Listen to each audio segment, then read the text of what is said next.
Bien, buenos días. Buenos días, estimados estudiantes. ¿Se escucha claro?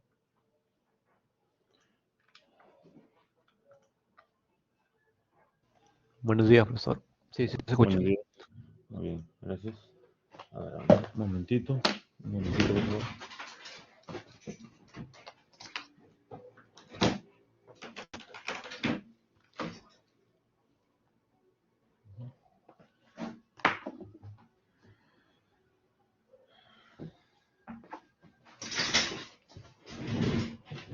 A ver, un minutito, por favor. ¿Ya? Vamos a ver.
Un momentito, por favor.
Bien, vamos a ver entonces. Vamos a comenzar como siempre. Vamos a comenzar típicamente repasando las sesiones pasadas, ¿ya? Entonces, vamos a comenzar repasando la sesión pasada. Vamos a ver. Esta información lo voy a subir hoy, ¿ya? Tanto la sesión anterior como la de hoy día. ¿De acuerdo? Muy bien. Vamos a ver.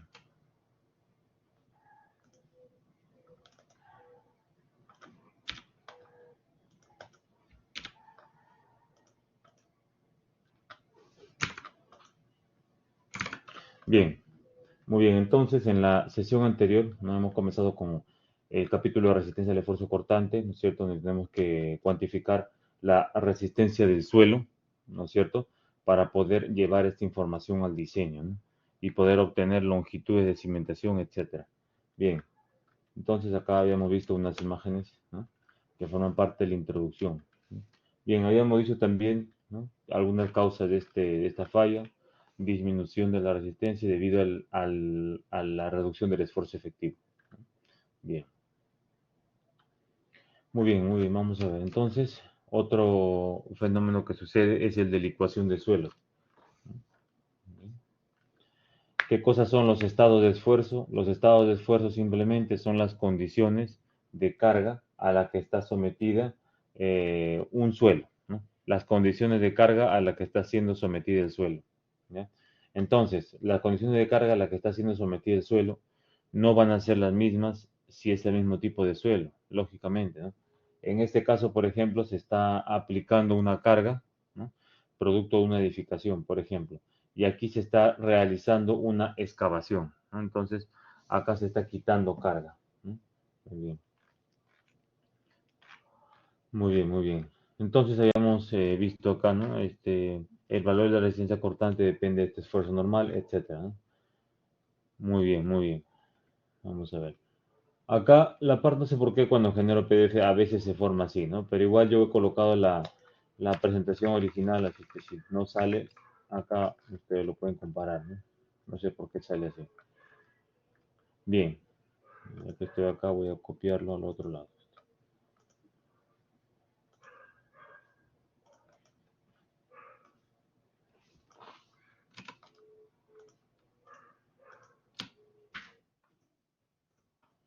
Bien, entonces estos suelos, los suelos son capaces de resistir esfuerzos cortantes debido a la movilización de partículas.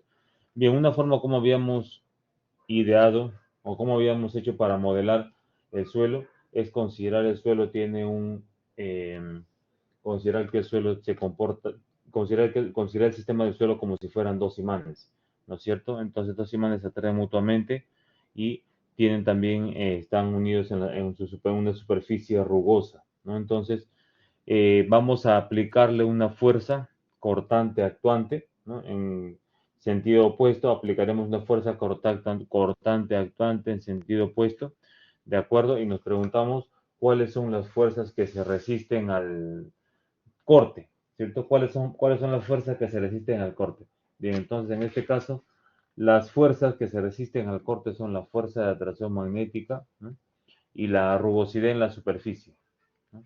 Muy bien. Entonces la fuerza de atracción magnética va a ser análoga a la cohesión y la rugosidad en la superficie va a ser análoga a el ángulo de fricción interna. ¿De acuerdo? Muy bien, muy bien.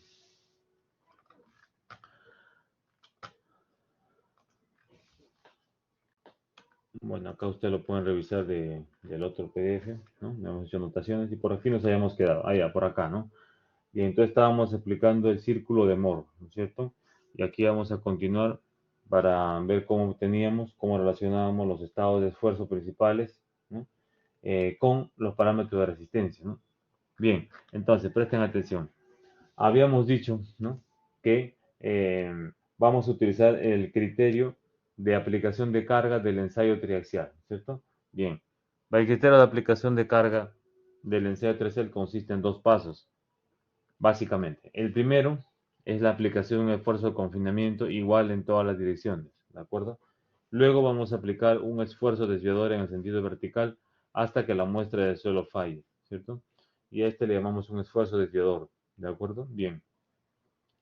Entonces, sigma 3 más sigma 1 más el esfuerzo desviador va a ser igual a sigma 1. Y sigma 1 es el esfuerzo principal mayor y sigma 3 es el esfuerzo principal menor, ¿cierto? Bien, muy bien, muy bien. Vamos a ver. Vamos a ver, vamos a ver, vamos a ver. Bien, entonces acá tenemos tres muestras de suelo, ¿no es cierto? Hemos dicho que para el ensayo triaxial se requieren tres muestras de suelo, ¿no? Entonces, donde eh, cada muestra debe ser ensayada con un diferente esfuerzo de confinamiento, ¿no es cierto? Bien, entonces nos habíamos quedado acá graficando los círculos, ¿no? Entonces, en la primera muestra de suelo, ¿de acuerdo? El esfuerzo de confinamiento que se aplica es 100 kPa. En la segunda muestra, el esfuerzo de confinamiento que se aplica 200 y en la tercera 400, ¿no? Muy bien. Entonces, El desviador que causa la falla en la primera muestra, ¿no es cierto? El desviador que causa la falla en la primera muestra, ¿ya? Sería, resultó 60, en la segunda 150 y acá 320, ¿no? Entonces, mientras más sea el confinamiento de la muestra, mayor va a ser el esfuerzo desviador requerido para que la muestra de suelo falle, ¿no? Bien. Entonces, graficamos los tres círculos de Moore, ¿no es cierto? Los esfuerzos principales, sigma 3, 100 y 160, ¿no? Entonces, con su respectivo radio, ¿no? Que sería el semidiferencia, ¿no? 160 menos 100, 60, ¿no? Entre 2, 30, ¿no? Entonces, el primer círculo de Moore tiene radio 30 unidades de kPa, ¿no? Bien. El segundo análogo, trazamos el círculo, el tercero también, ¿no? Bien, entonces acá tenemos los tres círculos que hemos trazado, ¿no es cierto? Bien. La envolvente a estos círculos, ¿de acuerdo? La envolvente a estos círculos eh, va a representarse mediante el criterio de ruptura. Ya, acá, a partir de acá ya voy a comenzar nuevamente a explicar, ¿no? Muy bien, entonces voy a copiar acá. Bien, hasta aquí todo claro. ¿Alguna consulta?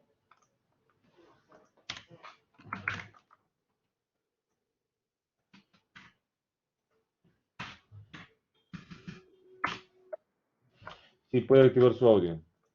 Profesor, buenas.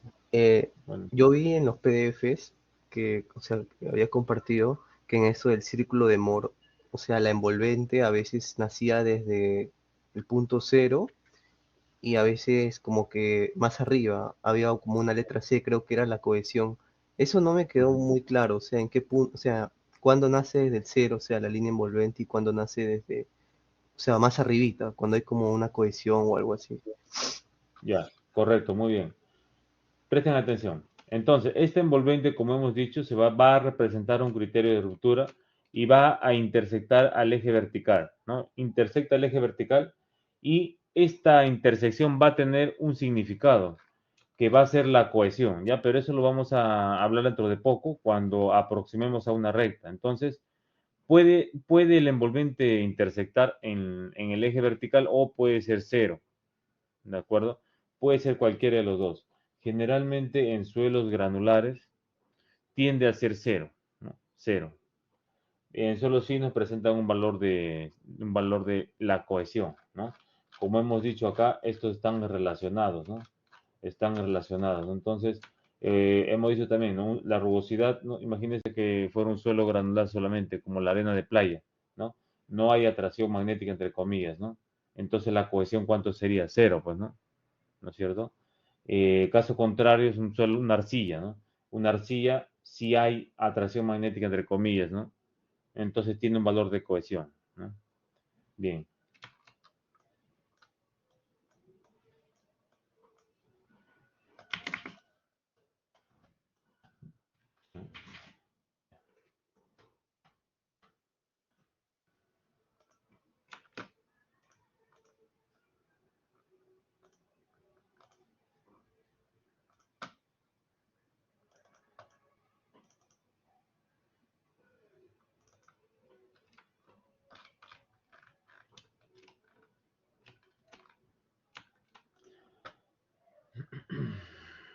Bien, vamos a ver.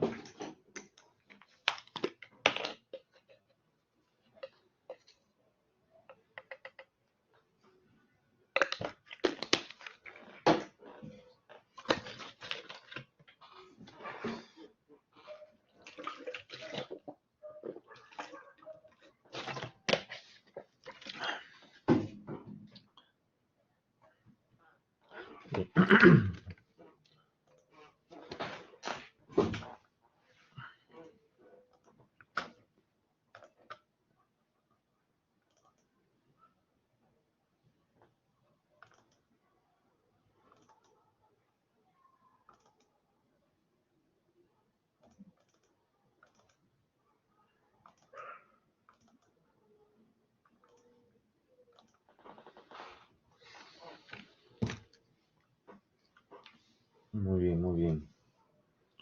Muy bien. Entonces ya saben que pueden en cualquier momento interrumpir activando su audio o levantando la mano, como deseen, ¿no? Para hacer cualquier pregunta.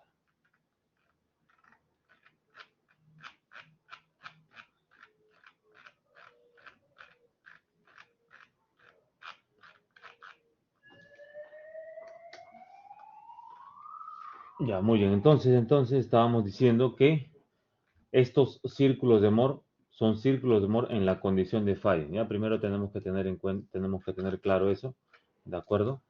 Tenemos que tener claro eso de ahí, ¿ya? Entonces, pongamos aquí lo siguiente.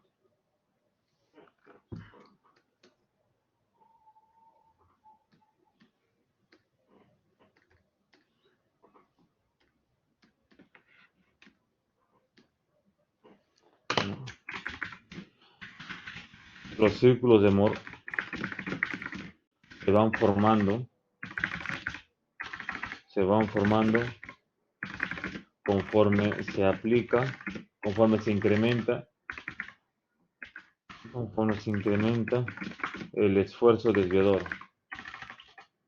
conforme se incrementa el esfuerzo desviador, ¿de acuerdo? Entonces, eso tiene que estar claro, presten atención. Entonces, pongamos esta muestra, ya voy a tomarlo de manera de ejemplo, ¿de acuerdo? ¿Ya? Entonces, vamos a suponer que vamos a aplicar, vamos a comenzar a aplicar el esfuerzo desviador, ¿no? Entonces, acá aplicamos un esfuerzo desviador, ahí está. Aplicamos un esfuerzo desviador, ¿no? Comenzamos, por ejemplo, con 20, estoy colocando a manera de ejemplo, ¿ya? 20 kPa, ahí está, ¿cierto? 20 kPa, ¿no? ¿De acuerdo? Luego continuamos, ¿no? Y ahora aplicamos 40, ¿no? Y luego llegamos a 60, que es cuando falla, ¿no? Obviamente no es tan simple con elementos con valores tan separados, pero para que se entienda, ¿no? Entonces, y luego 60, que resultó siendo la condición de falla, ¿no es cierto?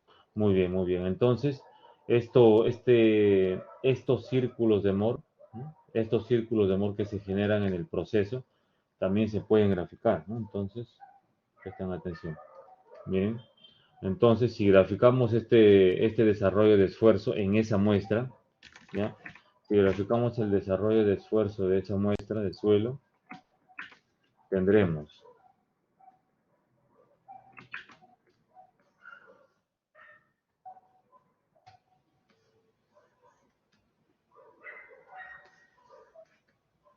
¿ya? Tendremos lo siguiente.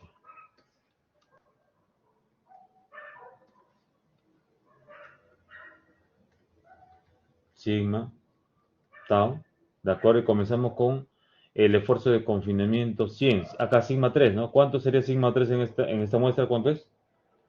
¿Cuánto es sigma 3? 120, profe.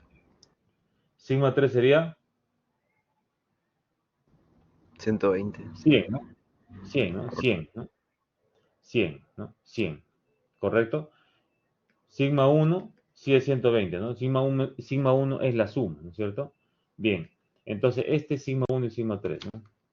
En este segundo incremento de carga, obviamente sigma 1 ya no es 120, es 140 y análogamente para este siguiente ya no es 120, sino 160, que es la condición de falla, ¿no? Entonces acá hay tres círculos de Moore que comienzan lógicamente a partir de sigma 3, 100, ¿no? Entonces, si graficamos el primer estado de esfuerzo, ¿no? Podría ser algo así, ¿no? Podría ser algo así. Por ejemplo, vamos a ver.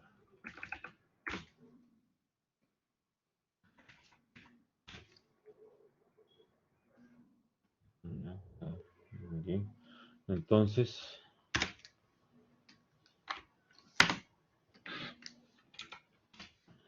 algo así. Ahí está. Entonces acá sería 120, ¿no? Ese es el primer círculo de Moore, ¿no? 120. ¿Ya? Luego el siguiente, 140, ¿no? 120, 140.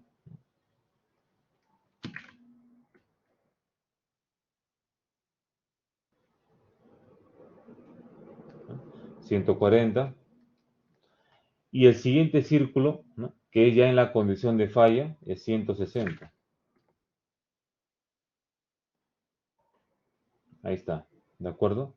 Bien, este es el círculo de Moore en la condición de falla, ¿de acuerdo? Entonces la envolvente no va a movilizarse siendo tangente a los círculos, la envolvente solamente va a ser tangente al círculo de Moore en la condición de falla, ¿de acuerdo? Muy bien, entonces va a ser tangente. Es una curva, ¿de acuerdo? Es una curva, yo lo estoy graficando ahora como recta por este pequeño tramo, pero es una curva, ¿ya? Ahí está, ¿de acuerdo? Muy bien. Muy bien, muy bien. Acá es un punto tangente, ¿no? Muy bien. Bien, entonces de esta manera se desarrollan los círculos de Moore y se hace para cada muestra, ¿no? Se hace para cada muestra, ¿de acuerdo? Se hace para cada muestra de tal manera que la envolvente es la, la envolvente va a ser representada, ¿de acuerdo? Mediante un criterio de ruptura. Y todos los círculos de Moore en el estado de falla son tangentes a la envolvente. Todos los círculos de Moore en el estado de falla son tangentes al envolvente, ¿ya? Entonces voy a copiar esto, que está esto medio chueco graficado, igual voy a copiar esto acá.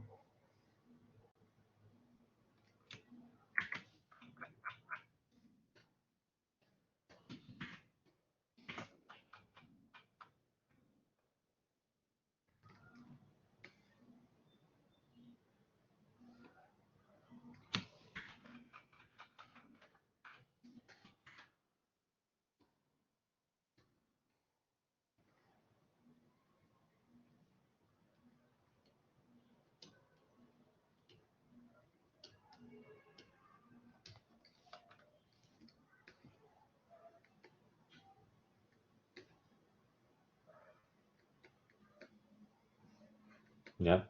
Acá está cada uno de estos, ¿de acuerdo? Entonces, presten atención, presten atención. Todos los círculos de Moore, ¿ya?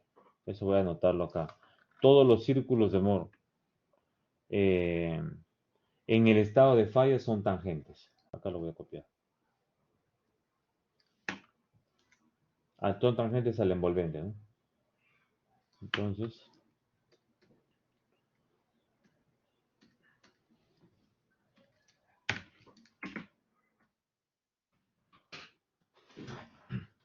nota.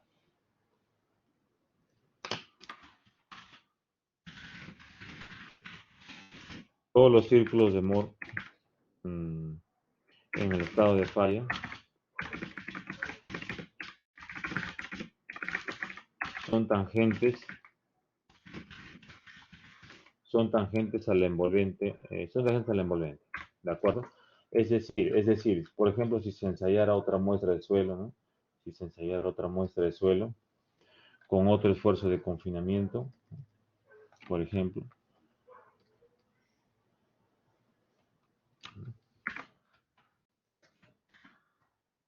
entonces, ¿no?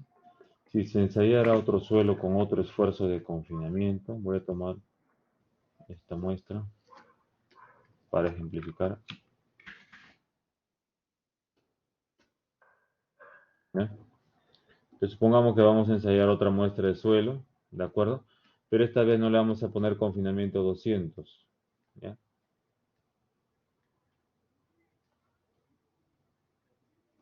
Vamos a ponerle un número intermedio, por ejemplo, 150, por ejemplo.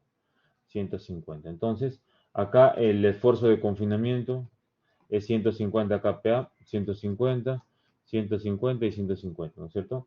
Muy bien, muy bien. Entonces, el esfuerzo de requerido obviamente será un número entre estos dos, ¿no? Vamos a colocarle 250. ¿Ya? Entonces el esfuerzo desviador resultó 250, ¿no? Resultó. Entonces, si nosotros graficamos este círculo de Moore, ¿no? Entonces, sigma 3, ¿dónde está? Sigma 3 está aquí, 150, ¿no? Acá está. 150, ¿no? Y tenemos que graficar sigma 1. Sigma 3 es 150. ¿Y sigma 1 cuánto sería? ¿Cuánto es sigma 1?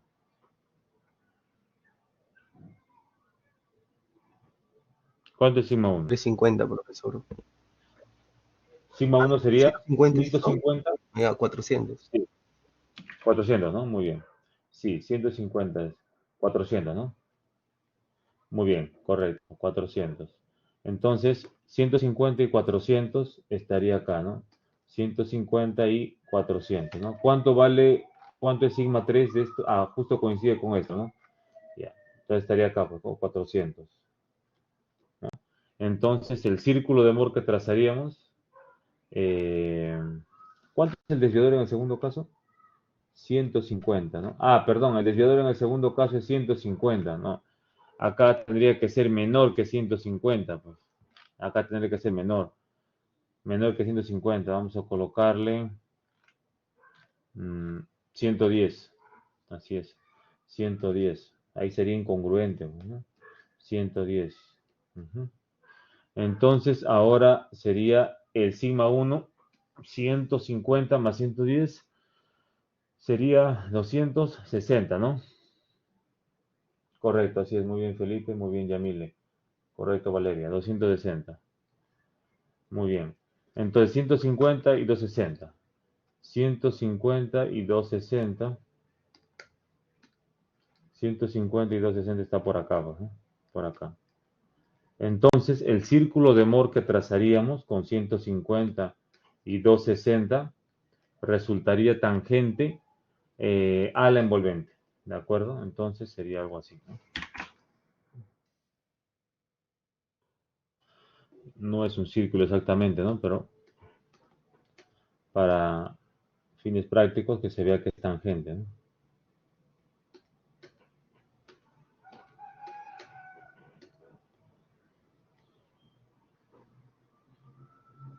Ya, muy bien.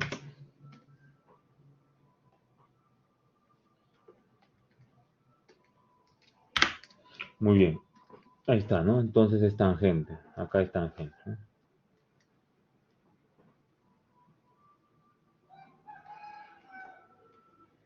Muy bien, muy bien. Bien, muy bien, muy bien. Entonces, vamos a ver, vamos a ver, vamos a ver, vamos a ver. Todavía no voy a introducir la... Ah, sí, acá está la cohesión, ya. Mejor una vez entonces voy a introducir el criterio de ruptura. Presten atención, presten atención.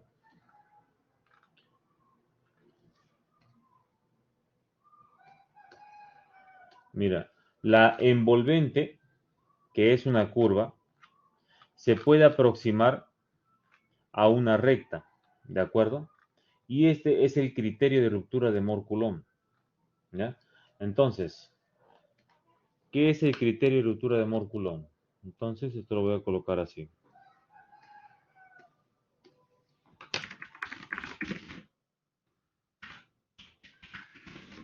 Criterio de ruptura de Moore-Coulomb. ¿Cuál es el criterio de ruptura? El criterio de ruptura de Moore-Coulomb consiste en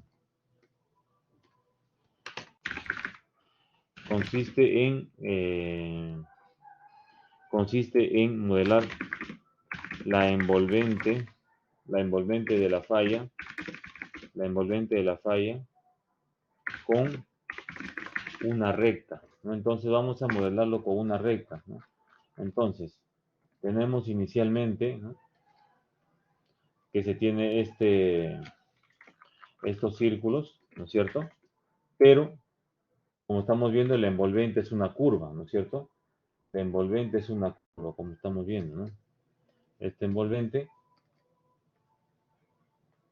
es una curva, ¿no es cierto? Entonces, el criterio de ruptura de Moore-Coulomb lo aproxima a una recta, ¿no? Entonces, vamos a aproximarlo ahora a una recta, ¿de acuerdo? Obviamente la envolvente no es tan curva así como se muestra, ¿no? Yo he exagerado ahí, ¿no? Pero sí es una curva, ¿no? Pero no tan con tanta curvatura, ¿no?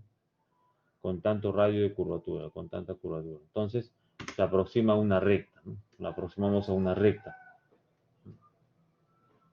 ¿no es cierto? ¿Ya?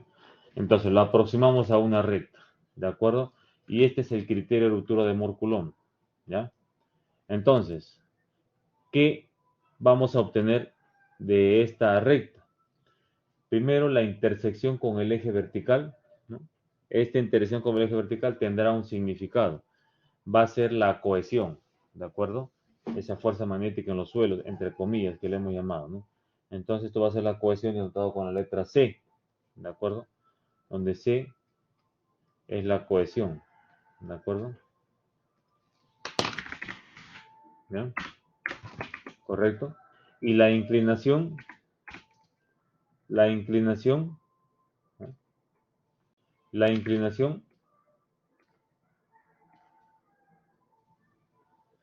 inclinación respecto a la vertical, que lógicamente es un ángulo, ¿ya? Va a ser el ángulo de fricción interna, que le hemos llamado phi, ¿no? ¿De acuerdo? Phi. Entonces la cohesión, denotado con la letra C, ángulo de fricción interna denotado con la letra phi, ¿no? Entonces phi, ángulo de fricción interna, ¿de acuerdo?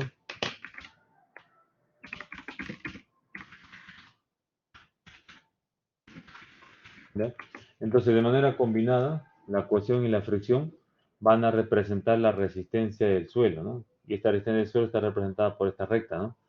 Entonces, la ecuación de la recta va a describir el comportamiento de la resistencia al esfuerzo cortante en función del esfuerzo, ¿no es cierto? No nos olvidemos que en el eje Y tenemos el esfuerzo de corte, ¿no? Y en el eje X tenemos el esfuerzo normal, ¿no es cierto? Entonces, si relacionamos el esfuerzo de corte con el esfuerzo normal, tendremos, ¿no? La ecuación de una recta, ¿no es cierto? Podemos obtener la ecuación de una recta, ¿no? Entonces, ¿cómo es la ecuación de una recta, no? Y igual a mx más b, ¿no? Algo así lo colocan típicamente, ¿no? Entonces, en este caso, ¿quién sería I? I sería la resistencia cortante, ¿no? El esfuerzo cortante, ¿no? I. ¿No? M, ¿qué sería? M sería la pendiente, ¿no? Y la pendiente aquí, ¿qué es igual? A la tangente de phi, ¿no? La pendiente es tangente de phi. X, ¿a qué sería igual? Al esfuerzo, ¿no? Sigma, ¿no? Y B es la interacción con el eje vertical, que sería C, ¿no? ¿De acuerdo? Muy bien, muy bien. Muy bien. Esta es la ecuación de la recta del criterio de ruptura de Mohr-Coulomb, ¿no? Esta es la ecuación de la recta del criterio de ruptura de Mohr-Coulomb, ¿no? Que en realidad lo denotamos como C más sigma tangente de phi, ¿no? Pero es igual, es igual.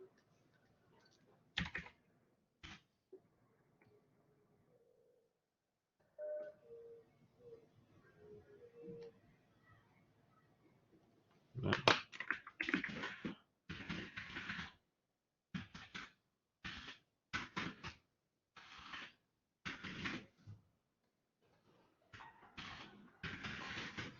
Esta es la ecuación de la recta del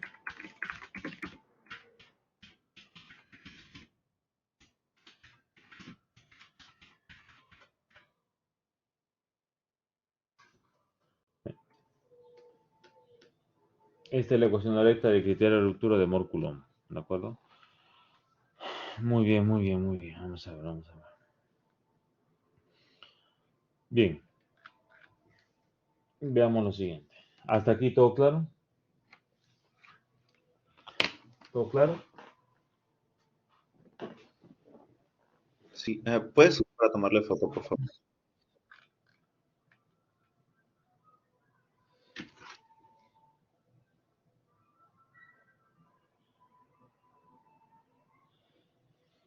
Bien, entonces, vamos a ver.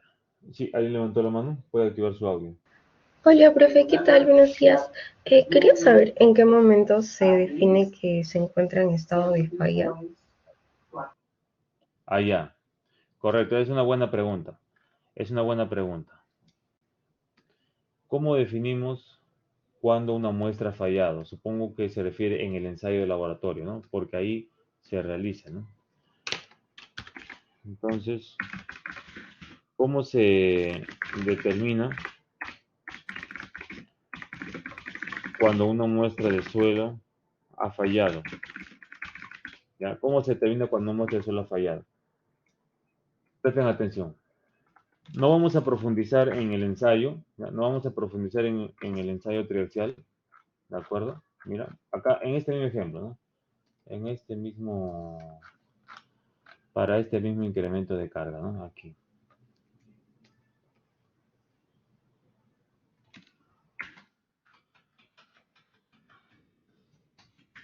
¿Ya? Tenemos que la muestra ha sido sometida a 3 incrementos de esfuerzo, como se puede ver, ¿no? ¿De acuerdo? Entonces, ¿cómo determinamos si ha fallado? Presten atención, presten atención. Cuando realizamos el ensayo triaxial, porque esto lo realizamos del ensayo triaxial, ¿no?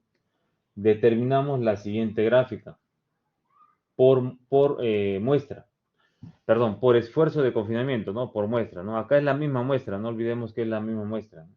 Esta es la misma muestra que ha sido sometida a diferentes esfuerzos. Entonces, la gráfica esfuerzo de formación esfuerzo, ¿no? No esfuerzo corte, de formación esfuerzo, ¿no? Entonces, ¿qué quiere decir, no? Del esfuerzo desviador, ¿no? Del esfuerzo desviador. Esto comienza en la etapa de corte, ¿de acuerdo? Bien. Entonces, esta gráfica comienza en la etapa de corte o la etapa de la aplicación del esfuerzo desviador. Bien, presten atención. Una etapa antes de aplicar 20, ¿no? 20 kPa era 0, ¿no es cierto? 0, ¿no? Entonces, para una carga de 0, ¿cuánto fue la deformación? Lógicamente 0, ¿no? Esta es la condición inicial, ¿no? Bien. Luego, el primer punto. Para un esfuerzo desviador de 120, para un esfuerzo desviador de 120, o sea, yo ubico 120 por acá, ¿no? Para un esfuerzo desviador de 120, entonces, ¿la deformación cuánto fue? Y mido la deformación. La deformación la mido en el laboratorio, ¿no? Lo mido en el equipo, perdón. Lo determino en el equipo. Entonces, la deformación fue o resultó, por ejemplo, 3%. ¿Ya? Las deformaciones se cuantifican en porcentajes sin unidades, ¿no? No es desplazamiento, es deformación. ¿Ya? Bien. Este es este caso. Luego se incrementó el esfuerzo desviador a 140, ¿no? Por eso se incrementó a 140 y ¿cuánto fue la deformación, ¿no? Entonces pongamos acá que se incrementó a 140, ¿no? Y la deformación fue 8%, ¿ya? 8%, ¿de acuerdo? Entonces tendremos 140, 8%, ¿ya? Acá, ¿no? Muy bien, muy bien. ¿De acuerdo? Siguiente punto, en la condición de falla resultó para 160. Entonces, ubicamos 160, ¿no? Aplicamos 160 y la falla ocurrió aproximadamente, porque es un ensayo laboratorio, ¿no?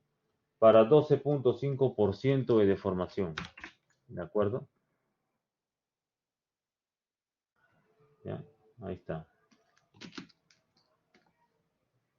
Acá, ¿no? Muy bien. Esto lo pongo un poquito más arriba. Ahí. Ya, bien. Entonces, presten atención. Estos puntos pertenecen a una muestra, a una sola muestra. Entonces, si unimos estos puntos, ¿qué tendremos? Tendremos la curva esfuerzo de formación, ¿no? Tendremos la curva esfuerzo de formación, ¿no es cierto? Hasta aquí más o menos, ¿no? Hasta por acá, ¿no? ¿Ya? Entonces, ¿cómo nos damos cuenta que ha fallado? Ha fallado cuando, mira, presten atención, ha fallado cuando hay incrementos considerables de deformación sin incrementos considerables de aplicación de carga. Cuando hay incrementos considerables de deformación sin aplicación considerable de incrementos de carga. Entonces,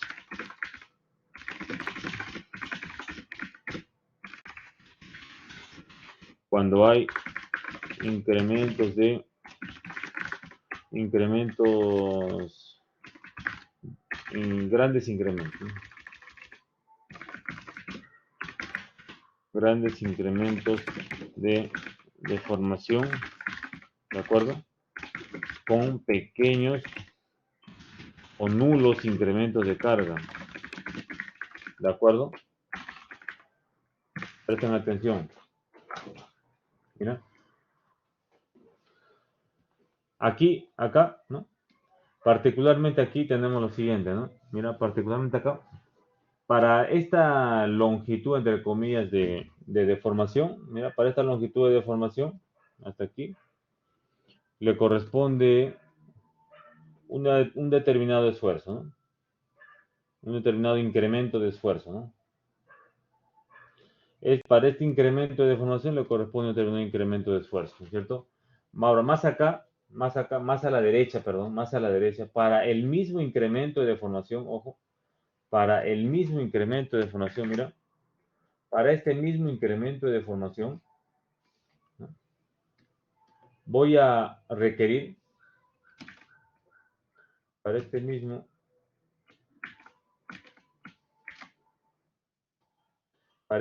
incremento de deformación, voy a requerir, ¿ya?, el siguiente incremento de esfuerzo, ¿no? ¿No es cierto? El siguiente incremento de esfuerzo, que será desde acá hasta acá, ¿no? Este incremento de esfuerzo 2', por ejemplo, acá prima, ¿ya? Bien, entonces, ¿qué estamos viendo? A medida que se va incrementando la carga, los incrementos de esfuerzo continúan siendo mayores con cada vez menores aplicaciones de incremento de esfuerzo. Cuando el incremento de esfuerzo se hace bien pequeño, ¿no?, y las deformaciones continúan incrementándose, quiere decir obviamente que el suelo ha fallado, ¿de acuerdo? Porque no requiere incrementos de carga, ¿no? ¿Queda claro? Sí, profe, gracias. Ya, bien.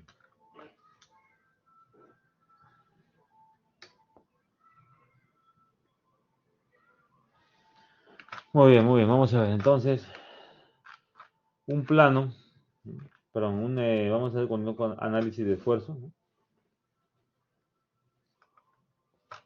¿Ya? Bien, entonces, un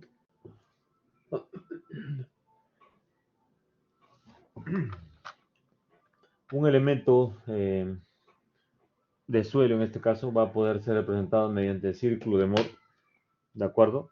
Conociendo sus esfuerzos en sentido perpendiculares, ¿de acuerdo? Bien. Entonces, por ejemplo, ¿no?, aquí tenemos la gráfica de un estado de esfuerzo, que es este de acá, ¿no? ¿No? Entonces, sigma, tendremos en el eje X sigma, en el eje editado, ¿no?, y graficamos el estado de esfuerzo sigma 1 y sigma 3, ¿no?, que son los esfuerzos principales, ¿no? No hay valores mayores que sigma 1 ni valores menores que sigma 3. Esfuerzo principal mayor, esfuerzo principal menor, ¿cierto? Se grafica como la curva, ¿cierto? Pero el círculo, ¿no? Se grafica el círculo con este diámetro, ¿no? ¿De acuerdo? Sigma 1 y sigma 3, ¿de acuerdo? Entonces, el estado de esfuerzo de un material, esta gráfica me parece que está en la diapositiva anterior, aquí, acá está, para que se pueda entender. Entonces voy a copiar esta gráfica, a ver, vamos a ver si se puede copiar. ¿Cómo es esto? Vamos a ver, ¿de qué página 14?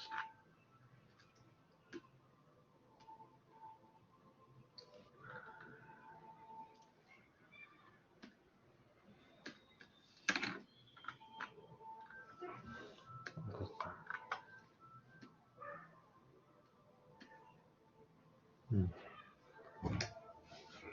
A ver. No, no se puede.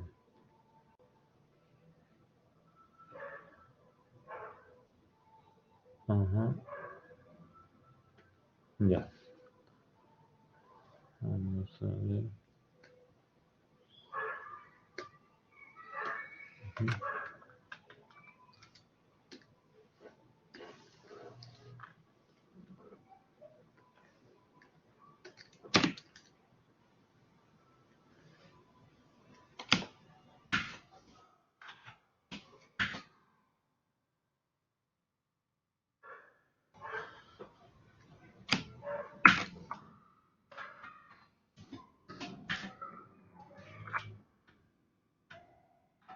Mm.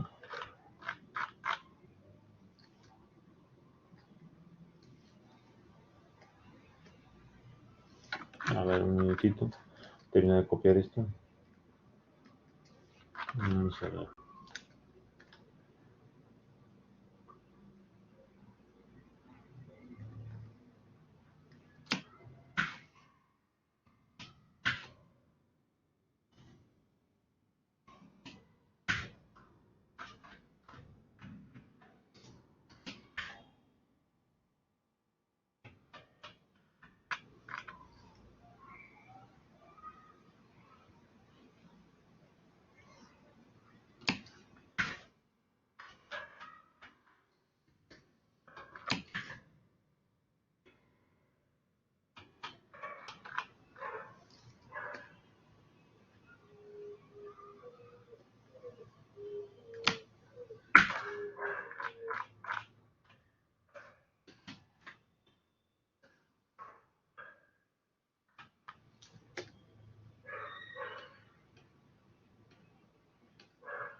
Bien.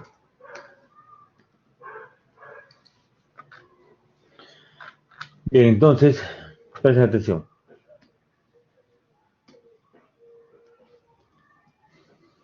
Una muestra de suelo, ¿de acuerdo? Una muestra de suelo que está al interior de la masa de suelo, obviamente, se encuentra en condición natural, en un estado de esfuerzos eh,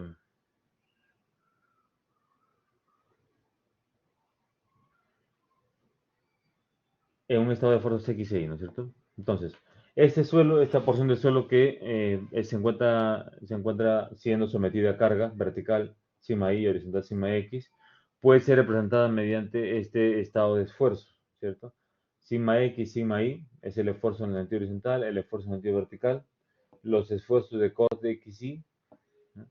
El esfuerzo de corte IX, ¿no? XY, ¿no? Y X, ¿no es cierto? Entonces, la convención de signos es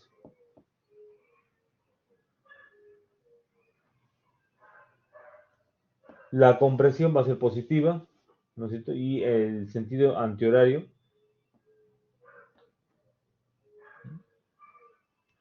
es positivo, ¿no? Entonces, la compresión es positiva y el sentido antihorario también es positivo.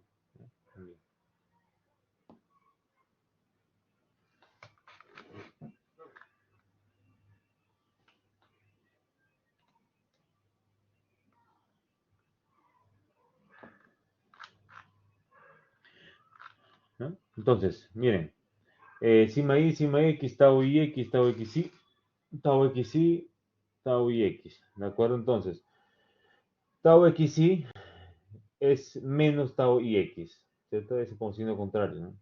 ¿De acuerdo? Entonces, sigma 1 y sigma 3, ¿no?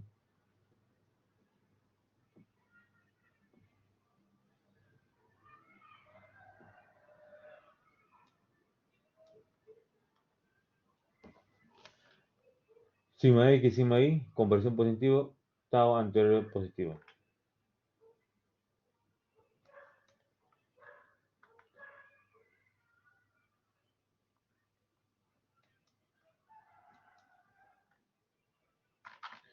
Entonces, ¿cómo representamos este estado de fuerza en el círculo de Moore? Tenemos que trazar primero X y tau XY, ¿no es cierto? X y tau XY, X es positivo o negativo, ¿no? En este caso positivo, y tau XY en sentido antihorario positivo, ¿no? X tau XY, X tau XY, acá está.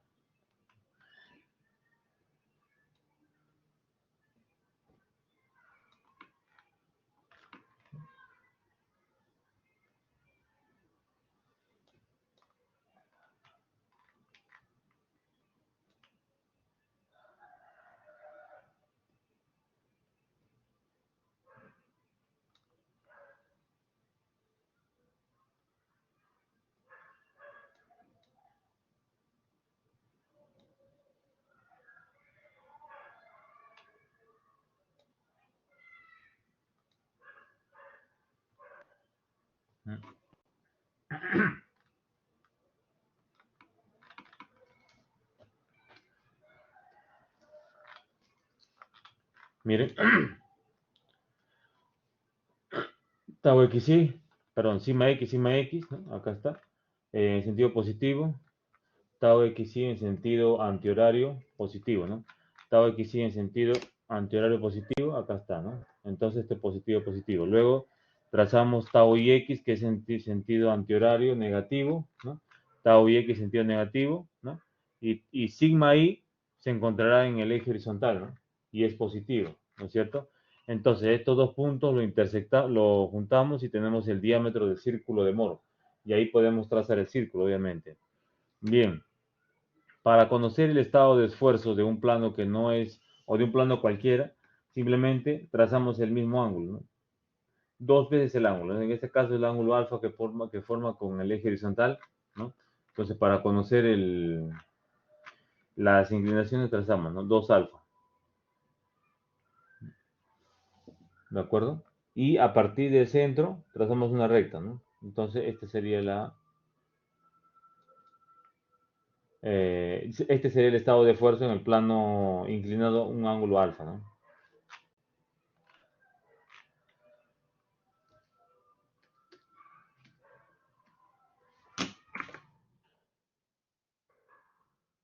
Bien, vamos a ver. Vamos a ver aquí lo siguiente.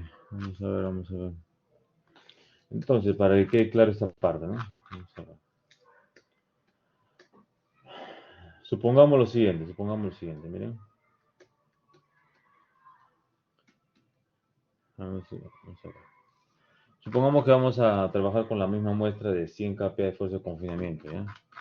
Con esta muestra, ¿de acuerdo?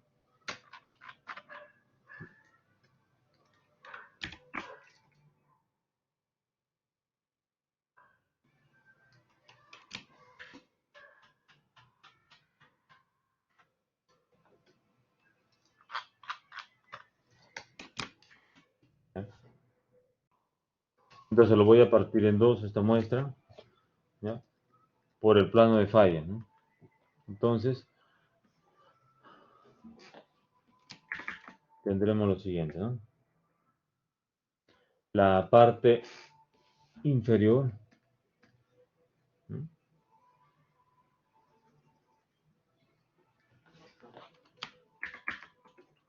La parte superior, ¿no?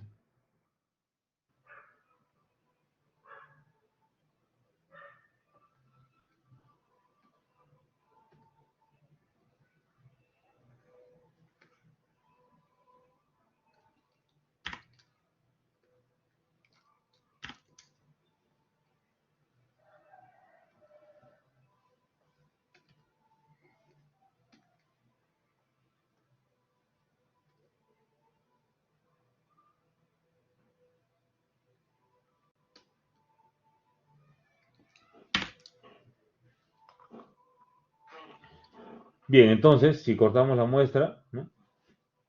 ¿Qué tendremos en este plano? En este plano tenemos los esfuerzos sigma tau, ¿no?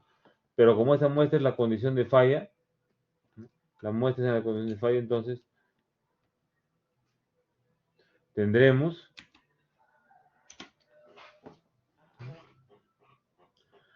un esfuerzo que desconocemos, que es perpendicular, ¿no?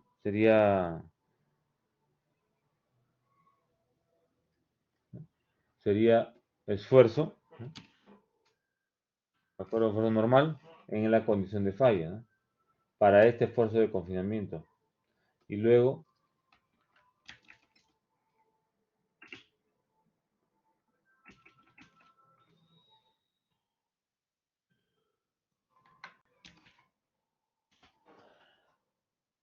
antihorario positivo, ¿no? Vamos a colocarlo así. Tau, ¿no es cierto? Y en este plano tendremos lo mismo, pero en el otro lado, opuesto, ¿no? Sigma F, ¿no?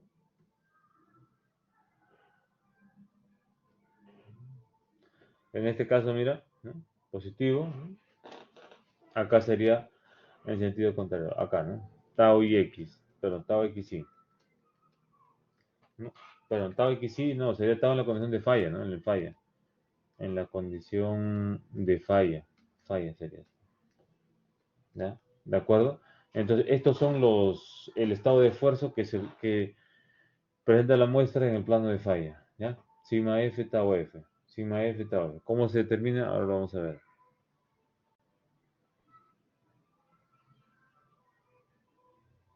Bien. Vamos a ver, vamos a ver, vamos a ver.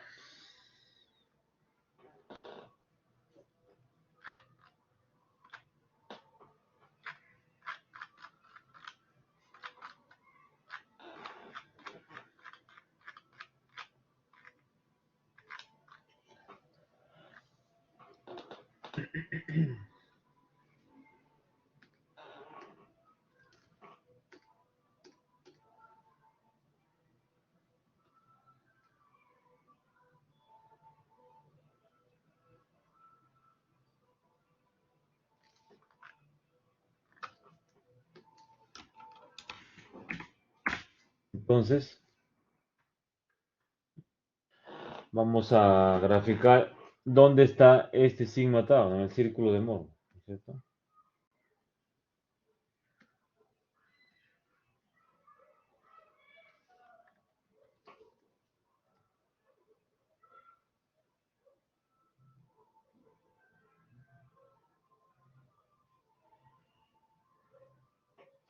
¿Ya?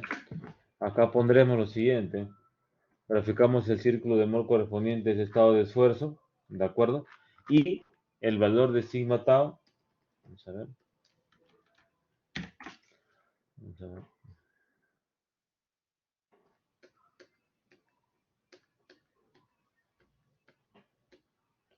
¿ya?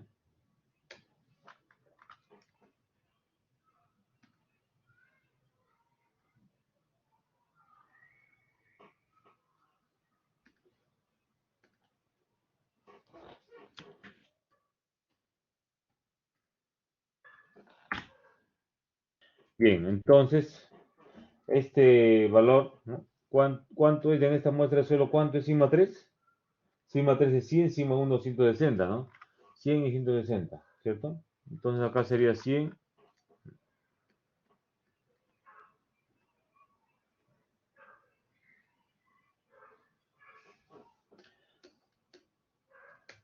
Entonces, la envolvente, la envolvente,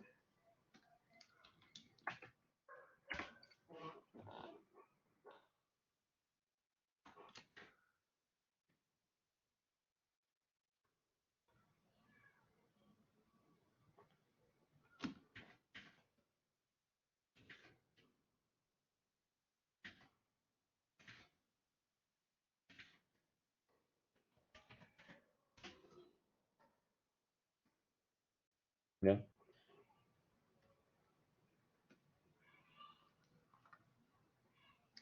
Entonces, este punto tangente, ¿de acuerdo? Será el estado de esfuerzos en el plano de falla, ¿ya? Entonces, este punto tangente del círculo de Moore con la envolvente es el estado de esfuerzos en el plano de falla.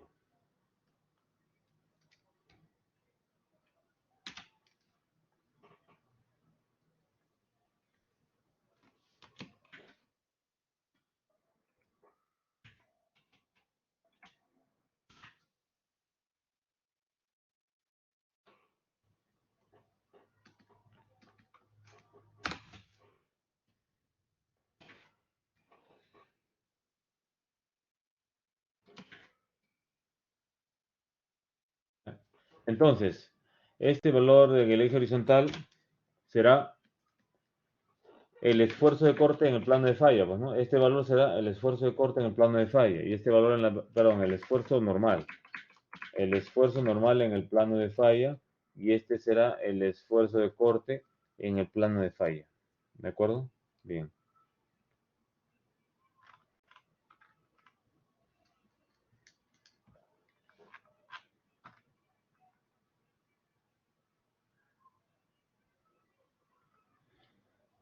Bien. Vamos a ver, vamos a ver. Entonces, ese es el plano de falla, ¿no? Muy bien. Bien, entonces el estado de fuerza es sigma tau, ¿no es cierto? Ahora queremos saber además cuál es la inclinación. Vamos a ver entonces, si vamos a requerir saber la inclinación, ¿no? La inclinación del plano de falla, ¿no es cierto? Entonces, simplemente vamos a trazar desde el eje de sigma 3 una recta al punto donde esté estudiando, ¿no?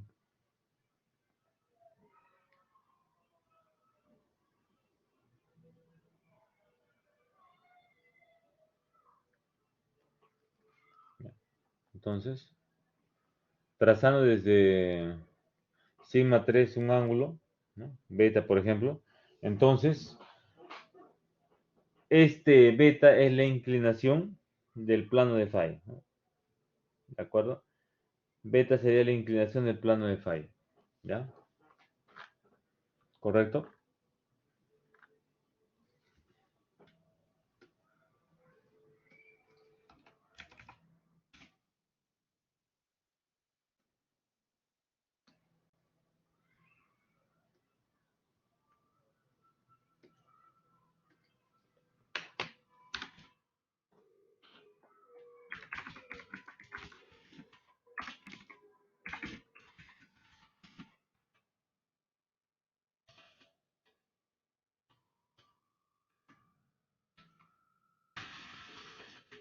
Inclinación.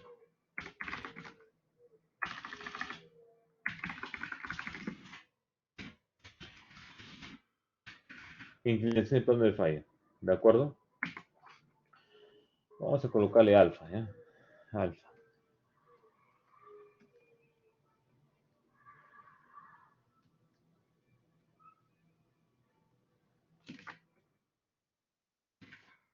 ¿Ya? Muy bien. Muy bien, muy bien. Vamos a ver, vamos a ver. Esto es el ángulo trazado desde el eje del sistema de coordenadas, del sistema desde el punto de sigma 3, esfuerzo de confinamiento, trazando una recta al punto tangente. Esa inclinación es la inclinación del plano de falla. ¿De acuerdo? Muy bien.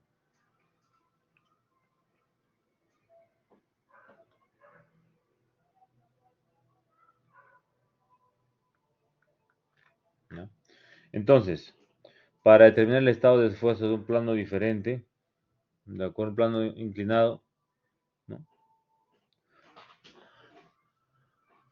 Entonces, diferente al plano de falla, entonces, ¿no? Vamos a ver. Bien, hasta aquí todo claro.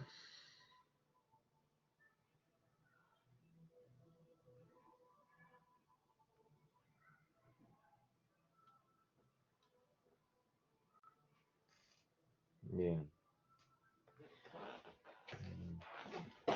Todo claro, ¿cierto? Muy bien.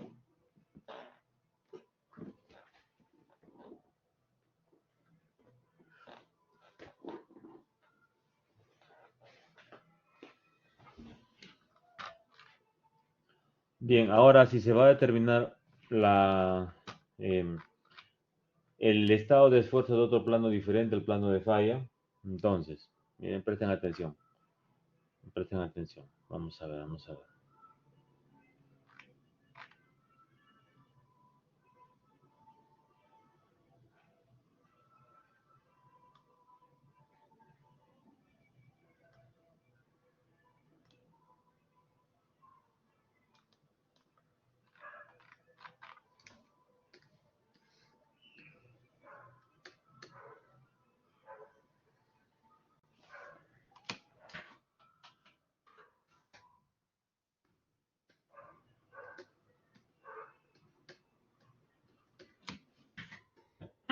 ¿Ya? Entonces, entonces vamos a obtener el estado de esfuerzo en otro plano, ¿ya? Entonces para esto trazamos una recta para obtener el estado de esfuerzo en otro plano, ¿no? Pongamos aquí, trazamos esta recta cuya inclinación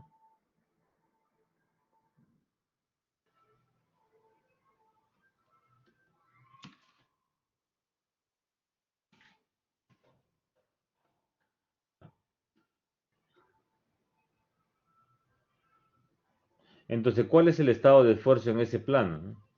Ese plano está inclinado a un ángulo beta respecto al horizontal, ¿no?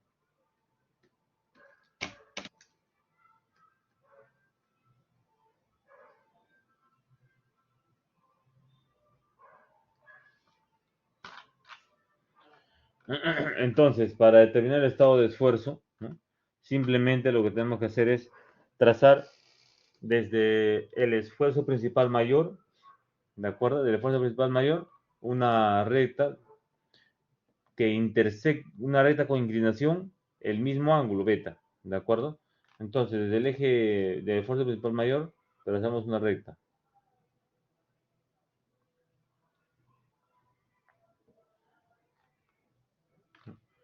Entonces,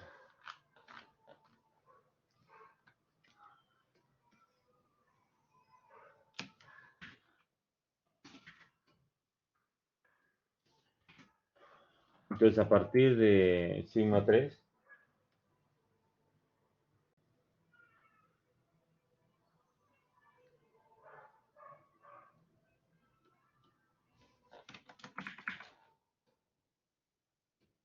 ¿ya? Esta intersección con el eje vertical será el esfuerzo sigma beta y tau beta, ¿no?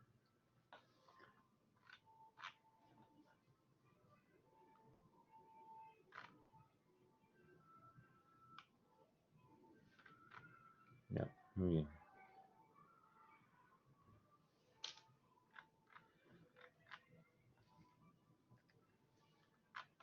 Bien, hasta aquí todo claro.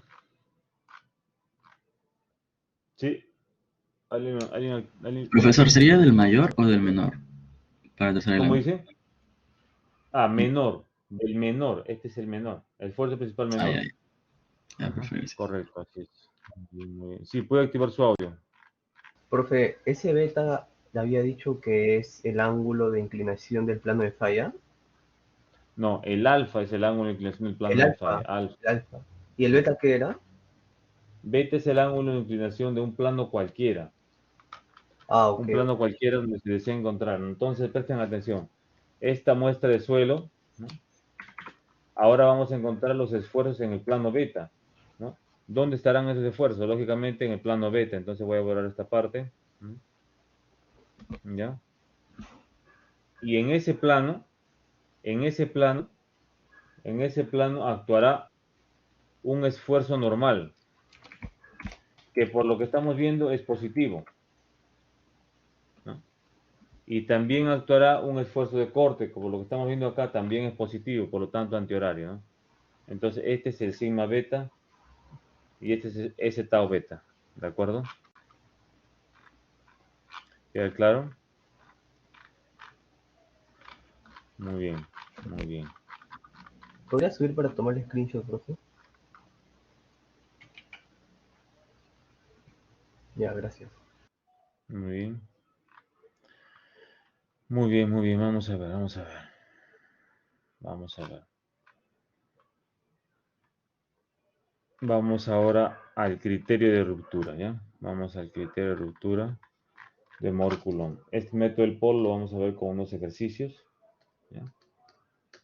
Este es para resolver, ¿no? Muy bien, muy bien. Vamos a... ¿Hasta aquí todo claro? Bien. Entonces, ya hemos introducido la cohesión y la fricción, ¿no? La cohesión y la fricción lo hemos introducido de la envolvente, ¿no? Hemos dicho que la envolvente lo podemos aproximar con una tangente, ¿no? La envolvente lo podemos aproximar con una tangente. Y esta tangente tiene la ecuación de una recta, ¿no? Y esta ecuación de la recta es el criterio de ruptura de Mohr-Coulomb, ¿de acuerdo?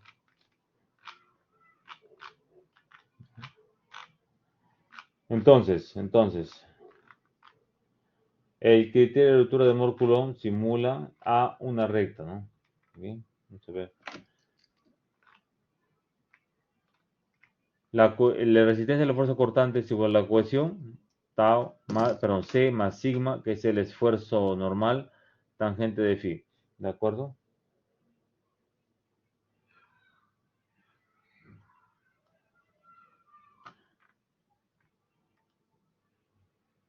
Bien, Entonces, ya conocemos el criterio de ruptura, ¿no? Que es básicamente la ecuación de la recta, ¿no es cierto? Que relaciona el esfuerzo cortante con con el ángulo de fricción interna, ¿no? Entonces, adicionalmente, esta formulación o esta resistencia al esfuerzo cortante, la resistencia al esfuerzo cortante puede realizarse en condiciones drenadas o en condiciones no drenadas, o en condiciones de esfuerzo efectivo, ¿no? O en condiciones de esfuerzo totales, ¿de acuerdo?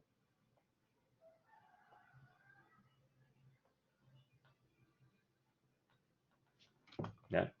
Entonces, esta resistencia al esfuerzo cortante puede depender en términos de parámetros efectivos o en términos de parámetros totales. ¿De acuerdo? ¿Qué quiere decir eso?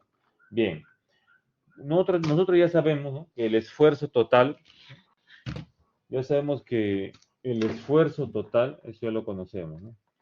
El esfuerzo total en un suelo saturado, ¿no? Es el esfuerzo efectivo más la presión de poros, ¿no es cierto? Entonces, cuando la resistencia al esfuerzo cortante está gobernado por una condición drenada o efectiva, entonces la resistencia al esfuerzo cortante se calcula con parámetros efectivos. ¿Ya? A ver, presten atención. Voy a escribirlo esto acá.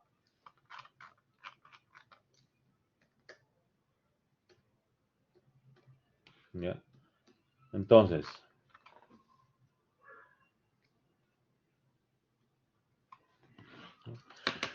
vamos a ver, sería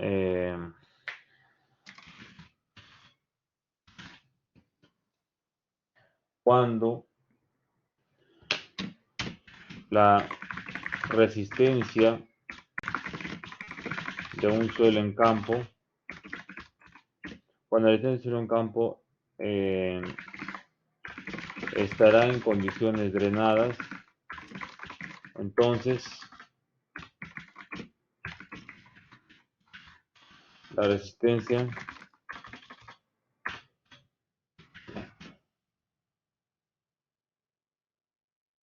cuando la resistencia del suelo en campo está en condiciones drenadas, entonces la resistencia del corte, la formulación, ¿no? La resistencia del corte se calcula con parámetros efectivos.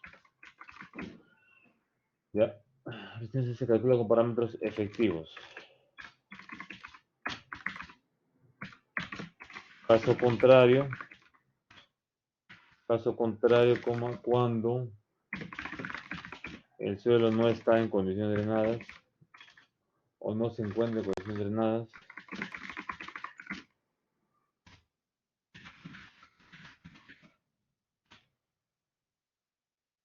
cuando no se encuentra en condiciones drenadas, se aplica el criterio en condiciones totales. ¿Ya?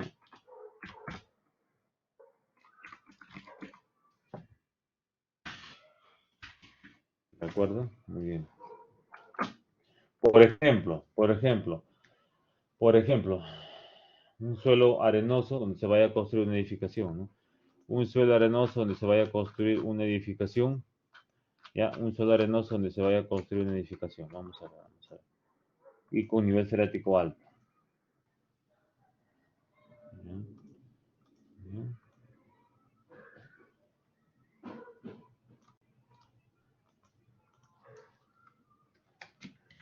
Por ejemplo, ¿ya? Acá hay un suelo arenoso, ¿no? Digamos SP, ¿no? Digamos que el suelo es SP, ¿ya? Nivel freático supongamos que está en la superficie, ¿no?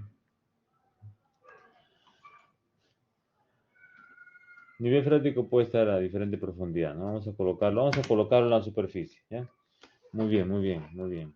Vamos a ver. Entonces, si este es un suelo SP, ¿qué tipo de suelo es SP?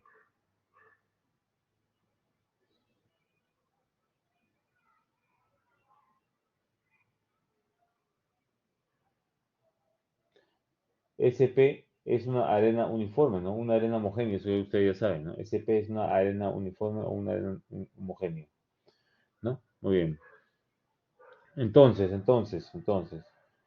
en este caso, ¿no? En este caso el suelo va a se encontrar en condiciones drenadas, ¿no? En este caso el suelo va a permitir el drenaje, porque la permeabilidad del suelo, de la arena, perdón, de la arena,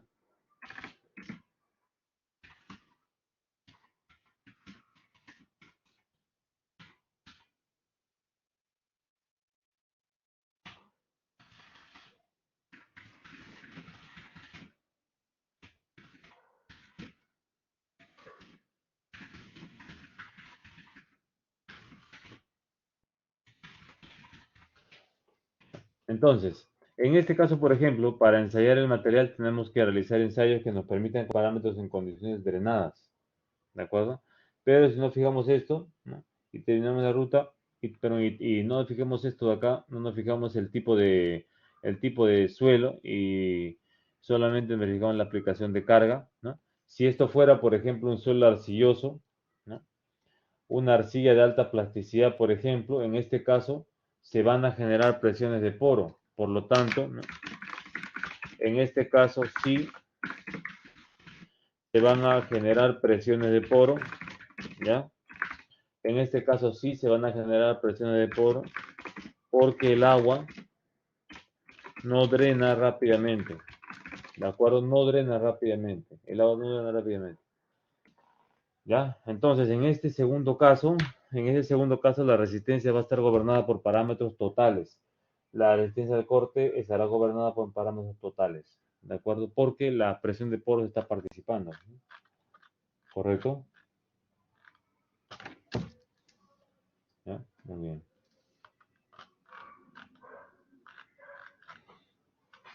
Muy bien, muy bien. Vamos a ver, vamos a ver. Vamos a ver.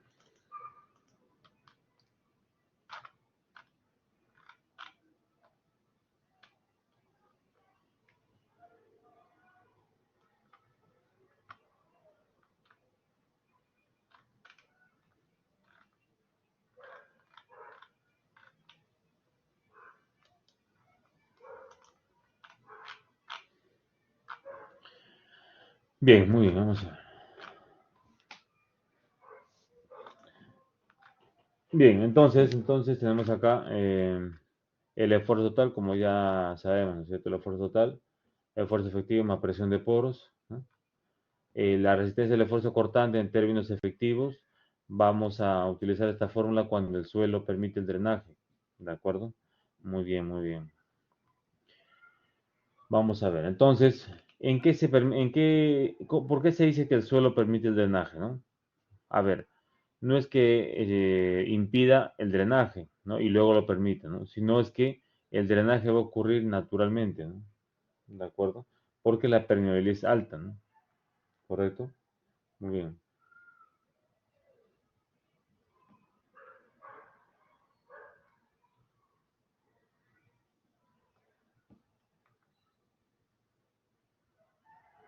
¿Ya? Entonces, ¿no? Aquí, por ejemplo, ¿no? ¿Qué cosa vemos en esta gráfica? Vemos el estado de esfuerzo, ¿no? Sigma tau y la envolvente de falla, ¿no? A ver, vamos a ver aquí. Voy a explicar lo siguiente, ¿no? Acá.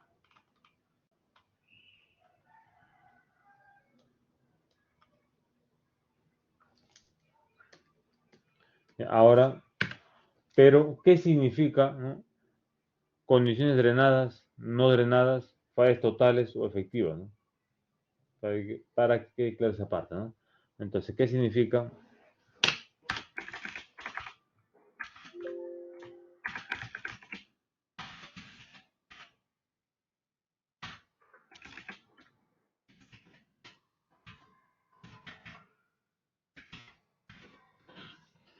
Entonces, ¿qué significa? Condiciones drenadas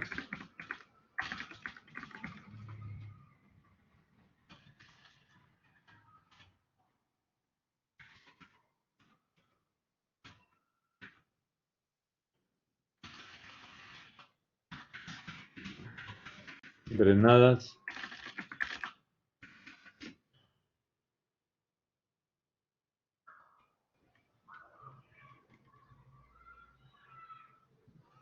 no drenadas,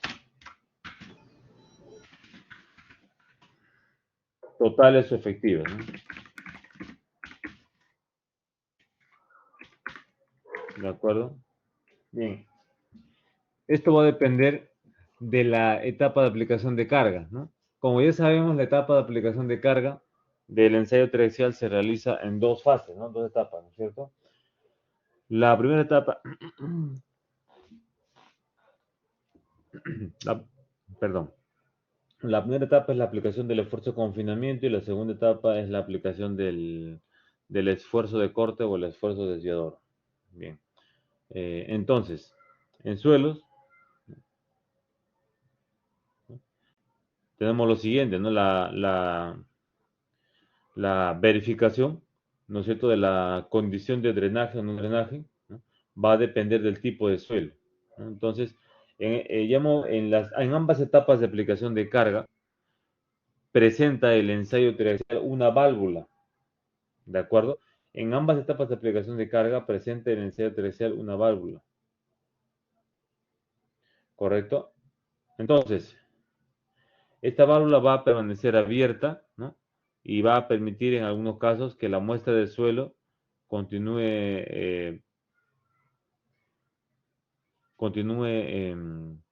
disipando el exceso de presión de poros, ¿no? O no disipando el exceso de presión de poros. ¿De acuerdo? Bien. Condiciones drenadas, no drenadas, totales o efectivas.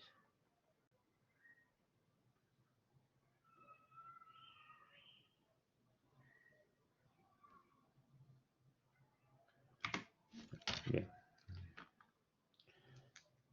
Vamos a ver. Entonces, vamos a ver acá, ¿no? Entonces, en el ensayo triaxial, ¿no? En el ensayo triaxial, el equipo tiene una válvula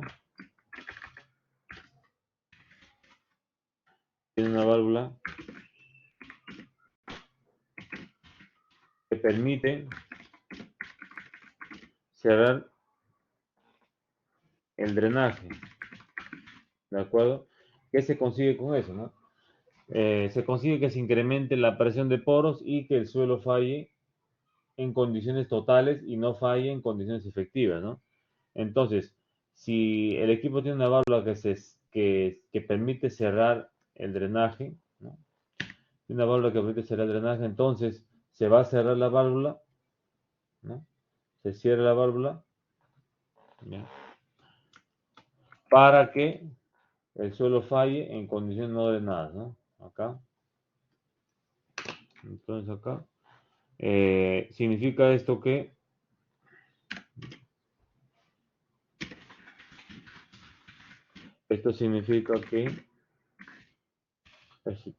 se cierra la válvula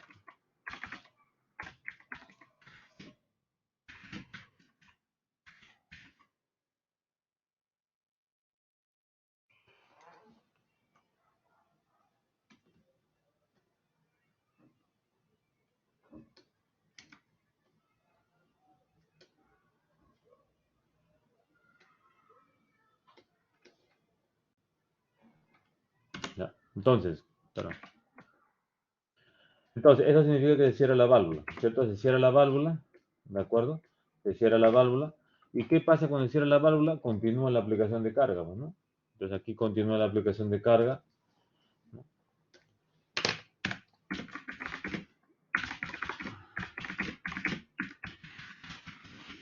Acá continúa la aplicación de carga, ¿de acuerdo? En condiciones no drenadas, ¿no? O sea, con la válvula cerrada, ¿de acuerdo? Aquí continúa la aplicación de carga, ¿no? Con las válvulas cerradas, la aplicación de carga vertical, válvula cerrada, ¿no? Entonces, hasta que la muestra del suelo falle, ¿no?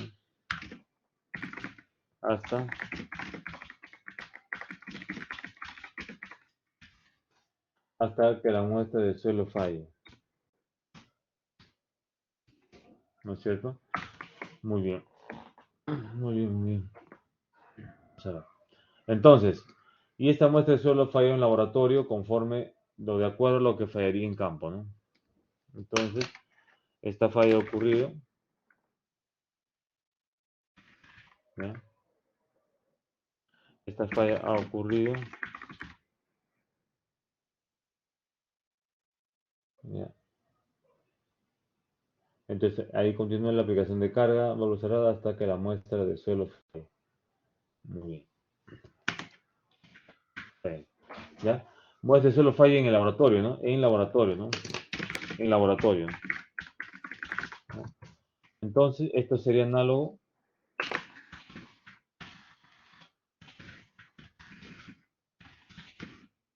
Esto sería análogo a hacer fallar el suelo.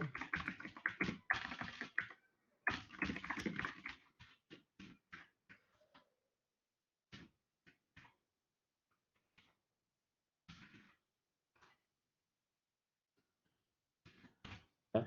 Esto sería análogo a hacer fallar el suelo bajo algunas, hacer fallar el suelo. Esto, vayan, bajo condiciones de carga o bajo condiciones no, sería válvulas cerradas no drenadas, bueno, no drenadas.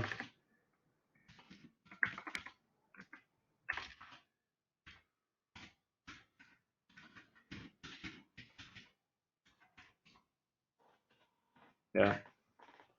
¿De acuerdo? Análogamente para suelo granular, pues, ¿no? Entonces, si hay un suelo granular y vamos a diseñar sobre el suelo granular, hay que cimentar, ¿no? Entonces, el estudio de suelos va a simular las condiciones en las cuales se va a aplicar la carga, ¿no? Y en un suelo granular, las condiciones en las que se aplica la carga son condiciones drenadas, ¿no?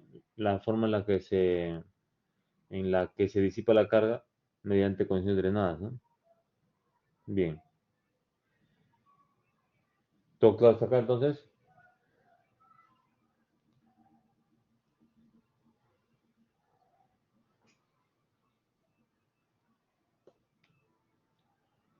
Muy bien, muy bien. Bien.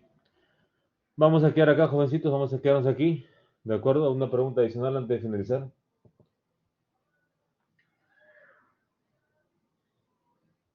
Sí, puedo activar su audio. No, profesor, no tengo dudas, solo quería preguntarle si tiene referencia de algún libro o algo para poder resolver ejercicios o algo así. Sí, como les había indicado en la bibliografía, Fundamentos de Ingeniería Geotécnica, el libro de Brajadas, Rajadas. sí, y el libro de Lambe y Whitman, Mecánica de Suelos. Ya, listo, Así es. profe. Muchas gracias. Bien, ¿alguna consulta adicional?